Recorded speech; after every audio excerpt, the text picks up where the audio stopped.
This episode of Monday Night Raw gets an 8.3 out of 10, so here's a recap of everything that happened. We kicked off the night with a one-on-one match between Cody Rhodes and Drew McIntyre, where Drew McIntyre picked up a victory after interference from Jimmy Uso and Solo Sikoa from the Bloodline. We would then have another Andrade hype video where he talked about wrestling being his destiny, that his grandfather, his father, his cousins, even his own wife have gotten into the wrestling business, and that the era of Andrade El Idolo begins soon. We then had the last chance women's battle royal to determine who would be the last participant in the women's elimination chamber match. And that match would be won by the returning Raquel Rodriguez, making the women's elimination chamber match consisting of Naomi, Liv Morgan, Becky Lynch, Bianca Belair, Tiffany Stratton, and Raquel Rodriguez. We then had a satellite interview between Nia Jax and Rhea Ripley, with Nia Jax basically saying that Rhea Ripley has been on the losing end of their fights recently, but Rhea Ripley retorting, saying that at Elimination Chamber it's her hometown, and when the fans start chanting mommy, Nia Jax will crumble. We then had an 8-man tag team match where the Judgment Day defeated the team of R-Truth, The Miz, and DIY.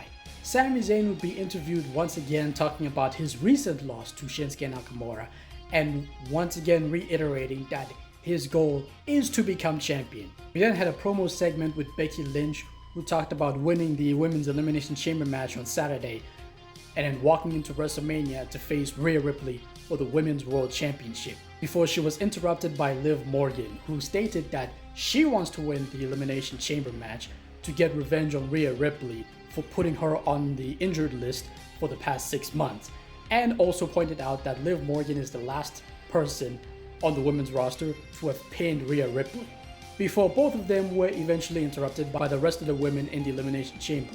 Raquel Rodriguez pointed out that she's the only one in the match big enough to handle both Rhea Ripley or Nia Jax. Naomi pointed out that she worked hard to rebuild her name as credible. Tiffany Stratton basically said that the only person that matters is her, since she is the center of the universe.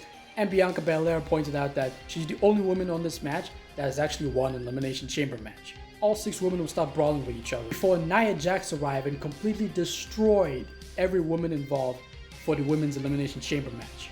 We then had a Shinsuke Nakamura backstage promo aimed at Sami Zayn, where Shinsuke told Sami that if he wants to be a contender, he has to be a fighter, and he challenged him to a match next week on Monday Night Raw. Chad Gable would defeat Ivar in a one-on-one match. Kofi Kingston and Xavier Woods The New Day would challenge Ludwig Kaiser and Giovanni Vinci Imperium to a tag team street fight next week on Monday Night Raw. And in the main event, the Reign General GUNTHER managed to defeat main event Jey Uso to retain his Intercontinental Championship thanks to some interference from Jimmy Uso. And the show would go off the air after Jimmy Uso viciously attacked Jey, reminding him that at the end of the day, Jimmy Uso is still the older brother. But what did you guys think about this episode of Monday Night Raw? Tell me in the comment section below.